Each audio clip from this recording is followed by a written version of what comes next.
आज का पवित्र बाइबल वचन है लेव्यवस्था, उसका 9 अध्याय 1 से 24 पद। जैसा लिखा है, 8वें दिन मूसा ने हारून और उसके पुत्रों को और इस्राएली पुरनियों को बुलवाकर हारून से कहा, पापबलि के लिए एक निर्दोष बछड़ा और होमबलि के लिए एक निर्दोष मेढ़ा लेकर यहोवा के सामने भेंट चढ़ा। और इस्राएलियों से यह कह कि तुम पाप बलि के लिए एक बकरा और होम बलि के लिए एक बछड़ा और एक भेड़ को बच्चा लो, जो 1 वर्ष के हों और निर्दोष हों, और मेल बलि के लिए यहोवा के सम्मुख चढ़ाने के लिए एक बैल और एक मेढ़ा, और तेल से सने हुए मैदे का एक अन्नबलि भी ले लो, क्योंकि आज यहोवा तुमको दर्शन देगा। और जिस जिस वस्तु की आज्ञा मूसा ने दी उन सब को वे मिलाप वाले तंबू के आगे ले आए, और सारी मंडली समीप जाकर यहोवा के सामने खड़ी हुई।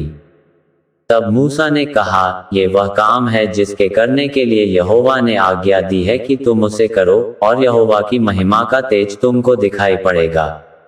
और मूसा ने हारून से कहा, यहोवा की आज्ञा के अनुसार वेदी के समीप जाकर अपने पापबलि और होमबलि को चढ़ाकर अपने और सब जनता के लिए प्रायश्चित कर, और जनता के चढ़ावे को भी चढ़ाकर उनके लिए प्रायश्चित कर। इसलिए हारून ने वेदी के समीप जाकर अपने पापबलि के बछड़े को बलिदान किया। और हारून के पुत्र लोहू को उसके पास ले गए, तब उसने अपनी उंगली को लोहू में डुबाकर वेदी के सींगों पर लोहू को लगाया, और शेष लोहू को वेदी के पाए पर उंडेल दिया। और पापबलि में की चर्बी और गुर्दों और कलेजे पर की झिल्ली को उसने वेदी पर जलाया, जैसा यहोवा ने मूसा को आज्ञा दी थी। और मांस और खाल को उसने छावनी से बाहर आग में जलाया। तब होमबलि पशु को बलिदान किया, और हारून के पुत्रों ने लोहू को उसके हाथ में दिया, और उसने उसको वेदी पर चारों ओर छिड़क दिया। तब उन्होंने होमबलि पशु का टुकड़ा टुकड़ा करके सिर सहित उसके हाथ में दे दिया, और उसने उनको वेदी पर जला दिया। और उसने अंतड़ियों और पांवों को धोकर वेदी पर होमबलि के ऊपर जलाया। और उसने लोगों के चढ़ावे को आगे लेकर और उस पापबलि के बकरे को जो उनके लिए था लेकर उसका बलिदान किया, और पहले के समान उसे भी पापबलि करके चढ़ाया। और उसने होमबलि को भी समीप ले जाकर विधि के अनुसार चढ़ाया।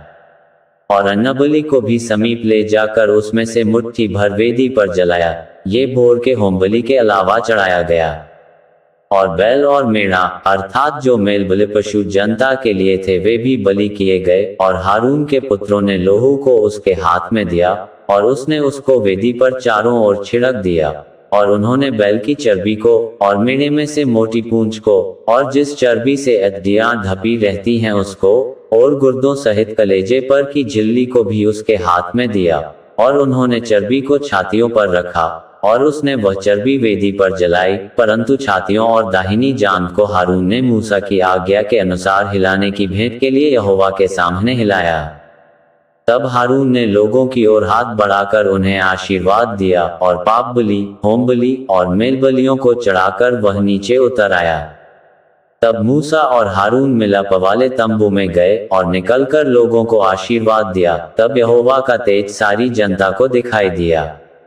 और यहोवा के सामने से आग निकलकर चर्बी सहित होमबलि को वेदी पर भस्म कर दिया। इसे देखकर जनता ने जय जयकार का नारा मारा, और अपने अपने मुंह के बल गिरकर दंडवत किया। यहाँ तक इस वचन के द्वारा प्रभु यीशु आपको बहुतायत से आशीष दे। आमीन।